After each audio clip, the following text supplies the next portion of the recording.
Hi, and welcome to another scrapbooking process video. Today I'm going to be sharing with you one of the layouts that I made while I was live streaming with my Patreons yesterday.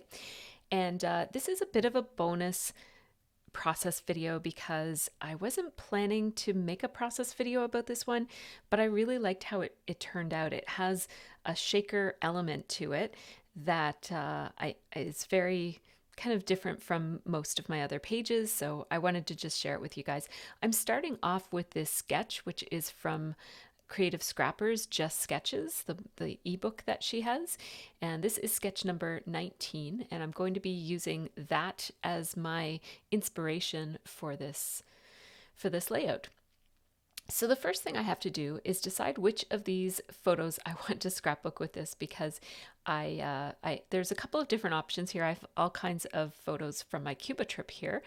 And what I'm thinking here is that this photo of us in front of the airport, I do have some sequins that are that bright blue color that I thought I might be able to use.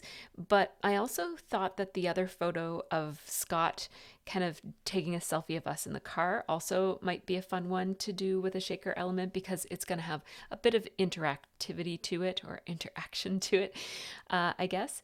So I am taking a look through, this is the March hip kit from 2021. So this is over a year old, this kit. And I'm thinking that this blue watercolored paper, all of the papers and embellishments from this entire kit are exclusive to the Hip Kit Club, so that's going to be the brand of almost everything I use in this on this page. I thought that this blue watercolor type paper would make a really good background, and I'm just looking for some patterned papers to use for the rings. And I thought that that green one picked up on the green in his hat as well as in the trees, and then the purple floral print picks up on the purple that is in the driver's shirt. So the footage for this one is a little bit different because I was live streaming while I filmed it, but I hope that you guys enjoy this process anyhow. So I have all these other kits off in the wings because I'm trying to use up some of my old hip kits. I have April of 2021 as well that I'm going to look through right now. And I think I also have September of 2021, just demonstrating my dress. People thought it was a t-shirt, but I wanted to show them that it's a spinny dress. So I am just picking out some more paper and also thinking about embellishments and whatnot. But it turns out that I had all the paper that I needed here. I took that white, it looks like white, but it's polka dot paper to use for the background behind the sequins. And then I was just pointing out that I like this purple and green, especially like a purple and mint green color scheme, so much that I actually have a potted plant on my desk that is in that same color scheme. So these are the papers I'm going to work with, and the bulk of the work on this page is going to be creating the structure of the page with the rings and the shaker element. So I just went over to my cupboards there to grab my Lawn Fawn acetate. It doesn't want to focus, but trust me, it's Lawn Fawn. There you go. It's Lawn Fawn acetate that I'm using. I bought a small package of that a couple years ago to use for shaker cards. And so when I'm deciding how big my center circle is going to be, like the innermost circle, I'm limited to 8.5 because that's how wide my acetate is. So I went to my pegboard and grabbed my EK Success Curvy Cutter. And I also grabbed my slice cutting mat. Now, really, I should have cleaned my slice cutting mat a long time ago. I used to keep temporary adhesive on it, and I don't do that anymore, but I never did clean it. So it's still like a little bit tacky, which is helpful in some ways, but it also has a lot of stuff kind of stuck to it because it's been tacky for so many years.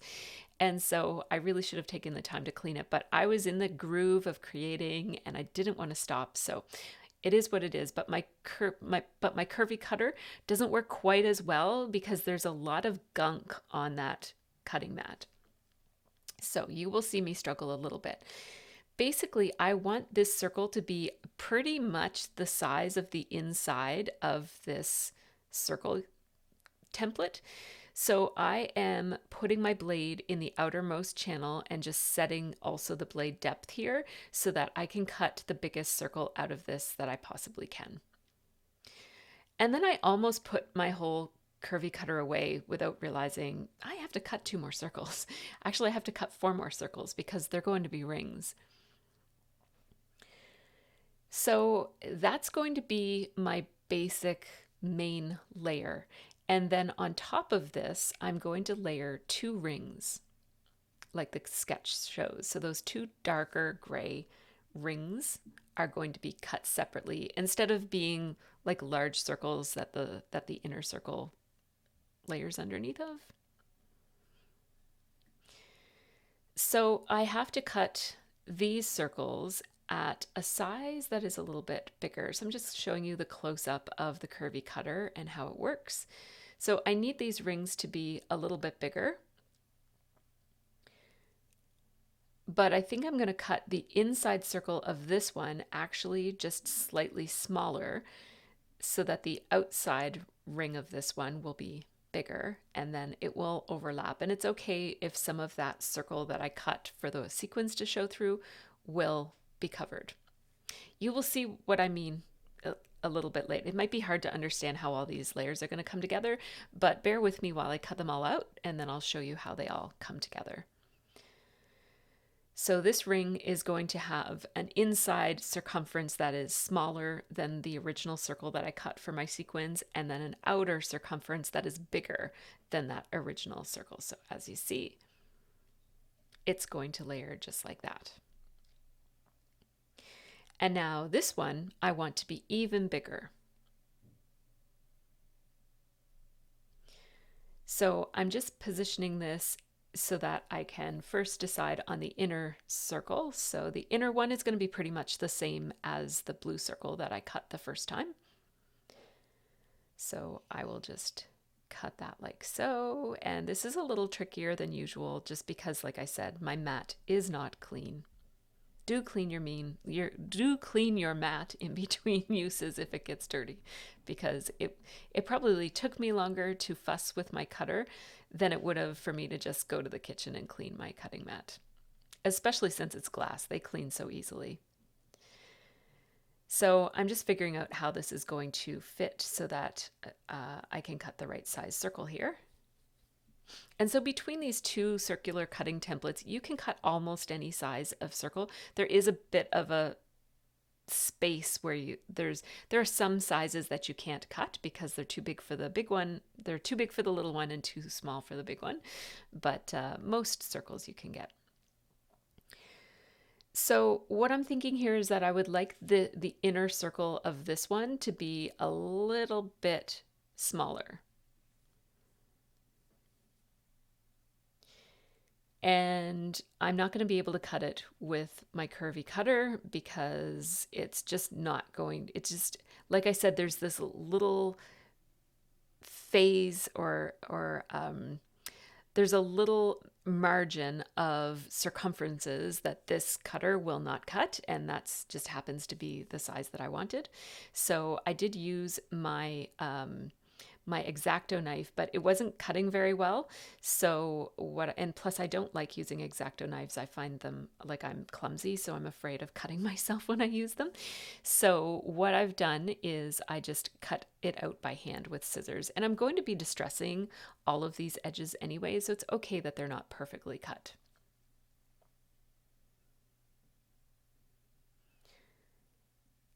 So now you see how these are going to layer together and the sequins will show through in the center there.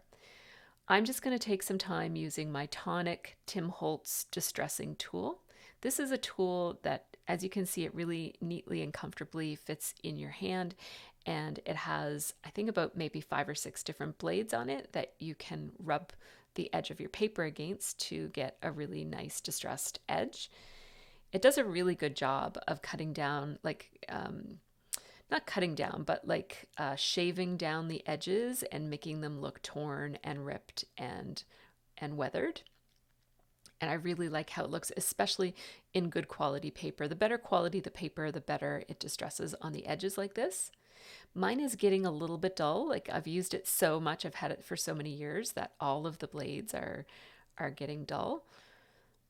But as you can see, even with a dull blade, it works really, really well.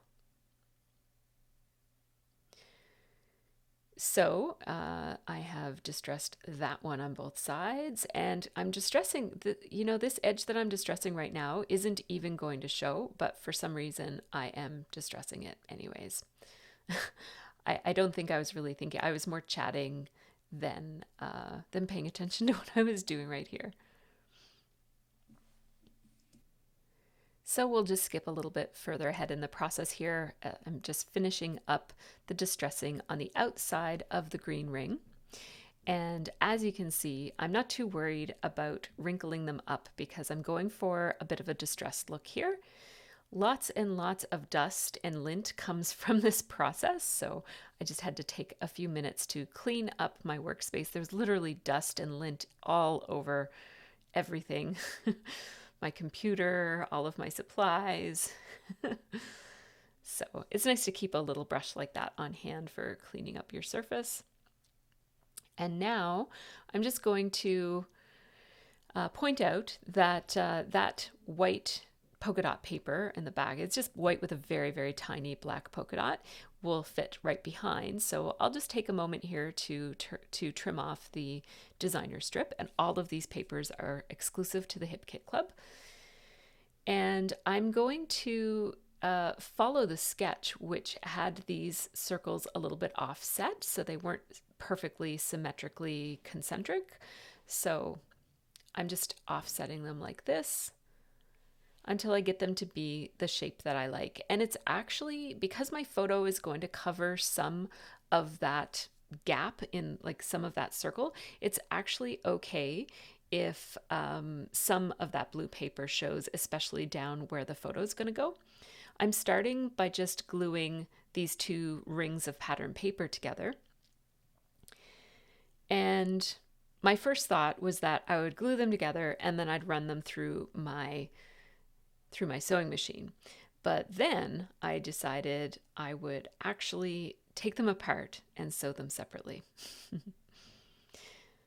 Because I thought that that would give me better access to the rings and be able to sew it properly. So this is my Genome or Janome Sew Mini, or no, this is the New Home, which is the same as the Sew Mini. It's just a newer model of it, newer model of the same sewing machine. So I'm taking off some of that adhesive so I don't gum up the inner workings of my machine. And I have this machine always threaded to black, and I keep the cords already plugged in, so all I have to do is plug them into the machine, and then I'm ready to sew.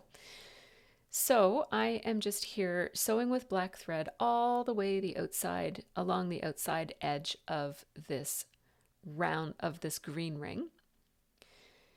And then I will, again, for some reason, I'm not paying attention. This whole edge is going to be covered, so I do not actually need to sew this part, but I'm too busy chatting, so I'm not really paying attention, and I sewed it anyways.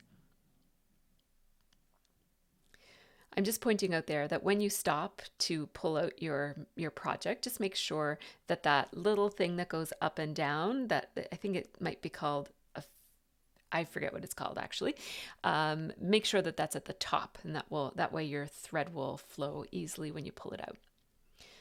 So I'm just using a regular stitch, and you can sew on paper without having to use any special thread or special needle or anything like that, but you should know that your needle will become more dull the more you use it for paper, so you might have to replace your needle more frequently, and you also might need to replace your needle when you switch from paper to fabric sewing.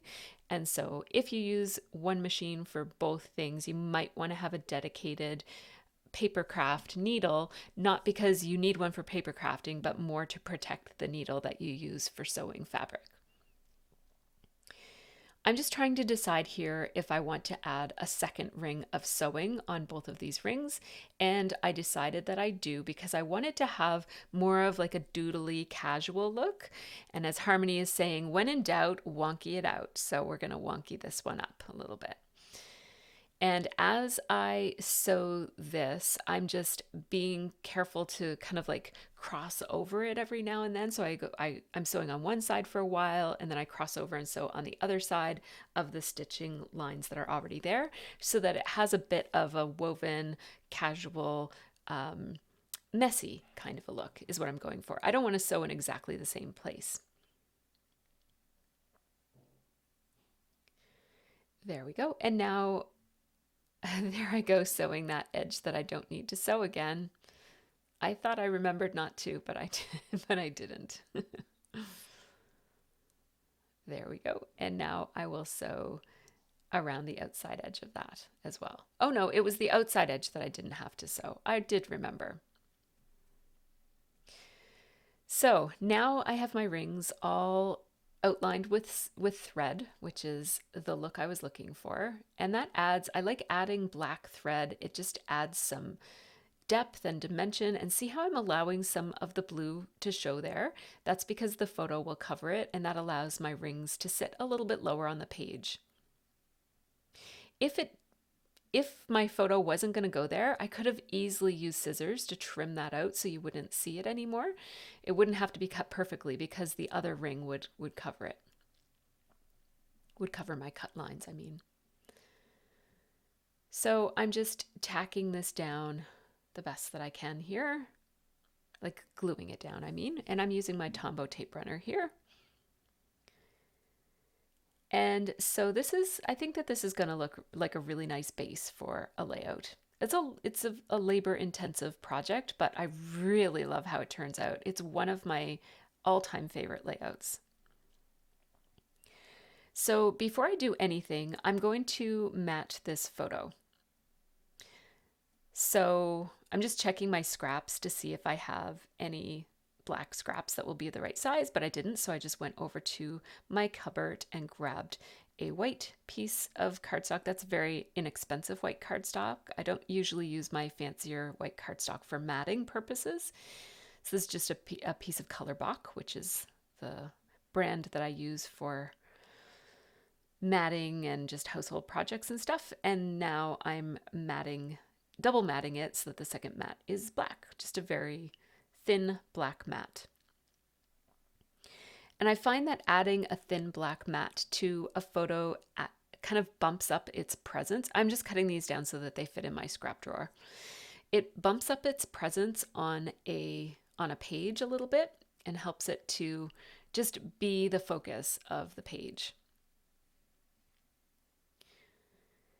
So now we're ready to work on the shaker element of this, now that we have the structure of our page all sorted out. And so what I'm going to have to do is figure out where this photo is going to go, because I don't want I don't want to have to fill this up with so many sequins that like most of them will be hidden behind the photo. So I want to attach the photo to the layout. And now I'm going to put my acetate down, and I just want to clean it because remember all that dust and lint that was on my desk? Well, a lot of it made its way to my acetate, so I had to clean that off with I keep a t-shirt rag in my scrap room. So now I'm just going to lay down that acetate, and I could have trimmed it down. There's a bit of waste happening here, but I'm not very likely to use tiny pieces of acetate anyway, so I just decided to use the whole piece. So now when I add my foam tape, and at first I'm going to double up my foam tape, and I'm sorry that it's out of screen. I hope that yeah, there we go. Changing my angle a little bit so that you can see, but I'm going to make my foam tapes such that the little channel or pocket that I'm creating for the sequins, so I have to fully enclose the space that will hold my sequins, and I'm making it be as small as it can be so that I don't have to waste sequins in by putting them in a space that nobody's going to see, which would be behind that photo. So that's why instead of making this foam tape encircle the entire circle, it kind of encircles 3/4 of the circle, and then there's that little jut out where the photo is. So the sequins will go in all of the place that you can see as having the white and black polka dotted paper. That's where the sequins will go. One of my Patreon members, Stephanie, was actually doing a shaker project at the same time that I was, and I took her advice. She used less foam tape than I used, and she found that it wasn't deep enough for her sequins to freely move. So I decided to add a third layer of foam tape just to make sure that my sequins would have plenty of space to move around.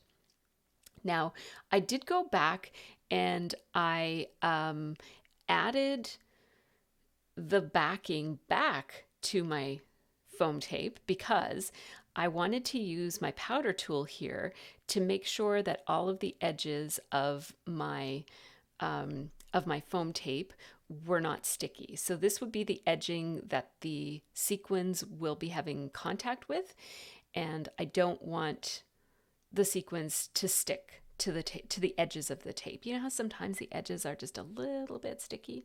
So I just want to get all that stickiness off, and I'm just running my fingers along, and if there's anything that catches on my fingers, I know that there's still some sticky there, so I'm just adding a little bit more foam. Now I'm also going to add foam tape to the whole outside of this because this whole layer of paper needs to stand up off of that black and white polka dotted pattern paper that's the ultimate back of this page. You'll only see it through the sequins. So again, I'm adding 3 layers here. And one thing that I didn't say in this video is that when I put the tapes around the circular part, you do have to remove the backing off both sides of the tape in order for this tape to be flexible enough for it to go around a circle. So that's why I removed both sides of the tape at that point. And then I had to put it back on to do the powder tool. I hope that all makes sense. Yeah, so this is how it's looking, and that foam tape is gonna hold that whole layer from the blue paper up, will all be popped up off the page. And then that black and white will be the very, very back that you'll only see through the window that the shaker sequins will be in. There's a lot of lint and paper fiber all over my table. So just another reminder of the sketch that I'm working from.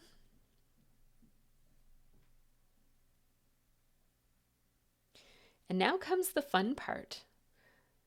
Oh, I'm just kind of cleaning up my window a little bit.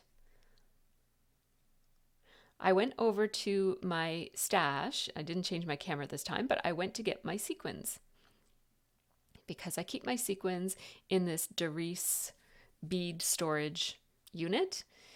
And I've been keeping them this way for a couple of years now, and I do really like them this way. I used to use a lot of sequins, and I bought a whole bunch on eBay so that I could make my own sequin mixes.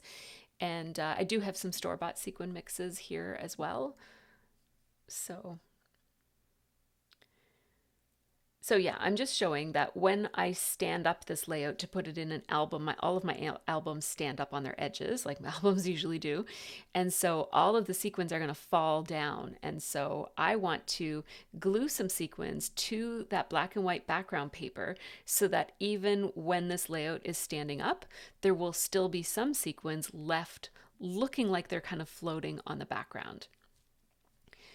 Now, I have this mix, which is not a homemade mix. This is a mix by Little Things. The brand is called Little Things, and I think it's by Lucy's something. They're called Little Things by Lucy's Cards, and I'm going to use the entire box of that little sequin mix, and it includes sequins of all different colors. including a couple of really light pale purpley pinky ones. And as you can see, almost all of them are iridescent. There are some whites and some stars in there, and there's a couple of different sizes, and there's also a very fine, almost like a glittery kind of, and there's a couple of little seed beads in there too. So it's a really interesting mix. And the very fine glittery part of it is, it's actually not a glitter. It's more like the little inside holes from sequins.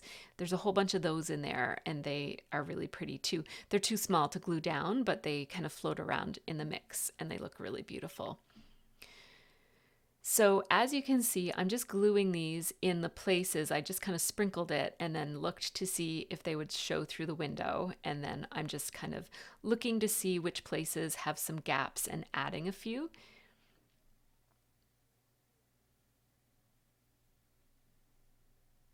Moving some of the ones that, you know, made their way down on the page where they would be covered by the photo and gluing them up higher. I wanted to glue some over here, even though really I'm putting so many sequins in that this part is going to be filled anyways.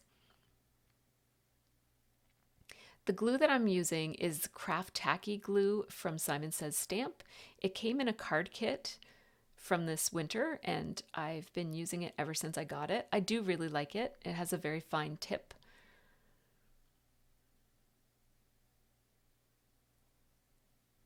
And I find that if you store it upside down like I have it right now, the cap holds it up, and it works a lot better if you don't have to kind of shake it and try to get the glue to the bottom, because it is very thick glue.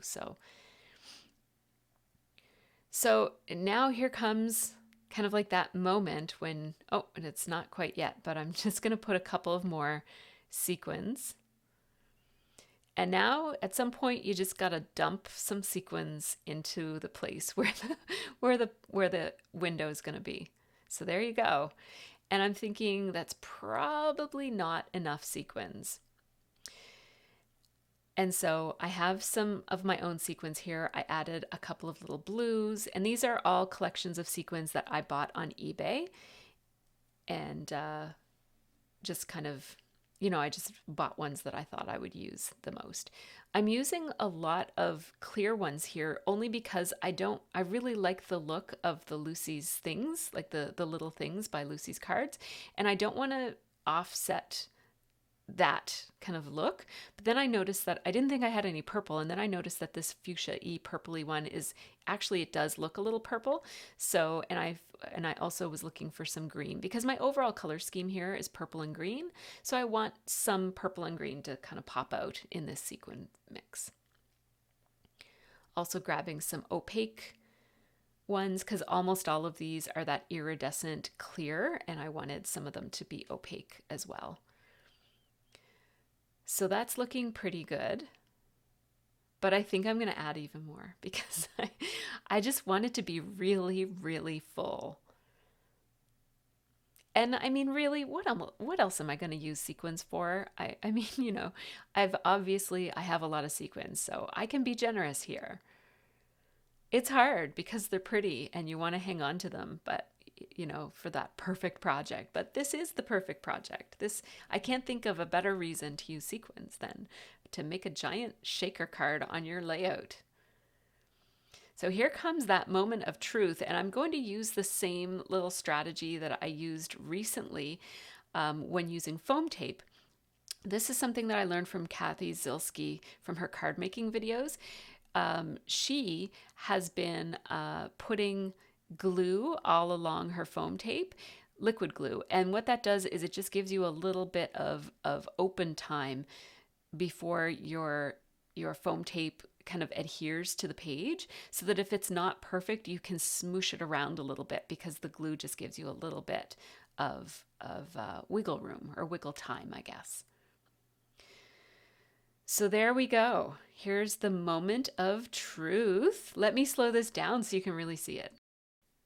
So this is 2 times instead of 4 times the speed. and it just gives you a sense of how those sequins move around. And even when they're all bunched up at the bottom, there's still plenty showing. And not only the ones that I glued down, but because I glued them down, other ones kind of stick to those, to the edges of them. So plenty of them seem to show even when the layout is standing upright. So I'm really, really pleased with how this turned out.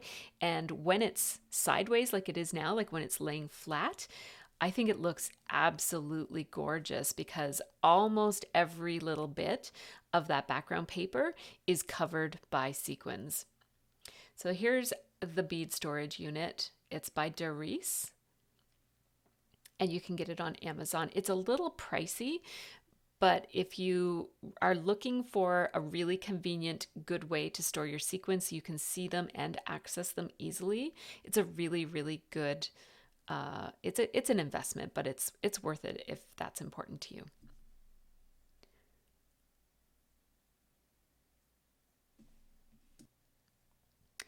So now let's think about what else needs to go on this page.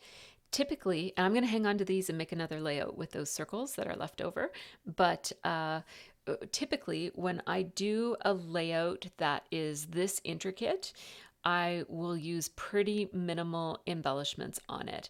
So I'm going to be looking for some pretty minimal type of embellishments here. I'm just having a look at what else came in that March 2021 hip kit. I really love these. They're beautiful cardstock stickers, like chipboard stickers. They're really, really nice. And I like how plain they are, but I'm thinking I might, at first I thought I might add these acetate pieces, but you know, these are way too similar to the sequins. I like the idea of butterflies on this page, and I do have some other butterflies in my stash, but I was hoping to use up some kit supplies on this page, and I think that those butterflies are just way too similar to the sequins, and they kind of take away from the sequins. I want the sequins to be the main kind of powerful element or interesting element on this page. So what I decided to do instead, put away those acetate embellishments, and I pulled out these flower die cuts. They also include a couple of bugs. And so I'm just picking out the bugs. So butterflies, dragonflies, and moths, and so on. And I really only need a few of these, not too many at all. And these are the Hip Kit Club exclusive die cuts that came in that same kit. And I'm choosing these based on having a variety from a size perspective, as well as picking up on some of the colors in the sequins, as well as in the paper that's already on the page, and in the photos as well, to a lesser extent. So this is I have several of these little valet trays that I use to store embellishments in while I'm working on a page, and they store flat, so I really like those. People were asking me about it, and that's why I kind of took some time out to show them in more detail. So now I'm thinking about a title, and I got some really great suggestions for title names from my patrons, but I didn't follow any of those great suggestions, and my title is actually not great, but from a design perspective, I like my title. But it's just not a very creative title. I thought I would say Our Happy Place here because the stickers are here and it gives me a chance to use one of them. And Cuba is our happy place, but I'm not going to use that. It's too small and it's not what I had in mind. What I really wanted was a black title. So I pulled out my word thicker letter stickers here, not letter stickers, but my word stickers. And I knew that I had several packages here that include black, but also I also knew that a lot of my black ones have been picked over a lot because I love black word titles. So I do have this set here. This set is called Skylar from American Crafts Stickers. And what's appealing to me here is the word awesome. I wish it was on clear backing so that I could check it out and see how it's going to look there. Yeah, I like awesome more because it's going to fit and it's black. And there's another reason, but I haven't discovered that yet. For now, I'm really thinking awesome, which is not the best like Harmony and somebody else gave me a really great title idea. I think Anne gave me a good title as well, something about On the Open Road or something like that. Those are great titles for something like this, but I'm kind of in a design mode here and and I'm wanting something that's going to look the way that I want it to look. And so I'm just using some foam dots to attach the little insects that I decided to attach. I was going to use one of those little acetate borders there to add some detail under the photo, but I decided it wasn't going to accentuate anything. If anything, it's going to take away, so I decided not to use it. I'm putting little foam dots underneath of the wings. I use Stampin' Up! Dimensional adhesive. Those are my favorites. And sometimes I'm using double just to make those wings stand out a little bit more off the page. So now I have my 3 little insects that encircle this layout, and I'm still thinking, but I'm pretty sure I'm going to go with the word awesome. And what I'm thinking is that if I put awesome across the bottom of that 4x6 photo, it's actually going to go right into the bum of the butterfly, and it's going to look a little bit like the trail of the butterfly, as if the butterfly spelt out the word awesome. And once I noticed that, it was like, then I was sold on using awesome as my title because I thought that was just a fun thing to do with a title. Now, as you can see, some of the letters on my title are falling on a black part of the photo, like a dark section underneath of Scott's arm. And that is interfering with the legibility of this title. So what I'm doing is I'm taking my white Sakura gel pen. This is the 10 gel pen, which is a little bit thicker than the standard one that you get when you buy like the multi-pack of gel pens. These are Jelly Roll. And I am outlining all the way around the outside edges of this title. And as you can see, that just makes this title totally pop. It makes such a big difference, especially in that little section under Scott's arm. And that white Sakura Jelly Roll pen in the 10-point font, you can get those in 3 packs on Amazon. And it's well worth having 3 of them in your stash. They do last a fairly long time, but you know, you can keep one in your scrap room, you can keep one in your office or I keep one upstairs where I do some journaling sometimes. You can probably buy them individually too, but I'm just showing that I do have I've got a bunch of, I'm into pens. So I just recently bought some new white gel pens by Pentel that I'm going to do a little comparison because I'm always on the lookout for new pens that I love. So I tried those ones, and I'll do a separate video to show my white gel pens. I did a little demo for the patrons who are watching, but I didn't include that footage in this video. So this layout is pretty much done. I'm just going to put away some of these extras. And it occurred to me that this one is kind of similar to the last one that I did, which is the one with all of the heart die cuts. So I just went over to my stash to grab, like to my scrap room area where I keep completed projects. And I'm just going to grab that layout and show you how the 2 of them look together, because they're not similar layouts, but they kind of both have this popped up look with dimension, and they both have quite a few sequins on them. And so maybe they'll go together in my album, like facing each other. I think that would be fun. Now I am going to do a page with these 3 circles, and I guess I didn't edit this properly, but maybe we'll consider this to be a little sneak peek of the next layout that you will see on my channel. So if you want to see what I do with these 3 circles, keep watching my channel and you'll see another video about what I do with these ones. In the meantime, I wanted to give a shout out to my members over on Patreon. These folks helped to make this channel happen, so thank you so much to people like Sherry and Kimberly and Jimmy and Karina and Miranda and Heather, because without their support, I wouldn't be able to keep on making these videos as often as I do. So thanks so much, and my next live stream will be June 18th, so if you're on the fence about joining Patreon, I will be streaming on June 18th and would love to have you join me.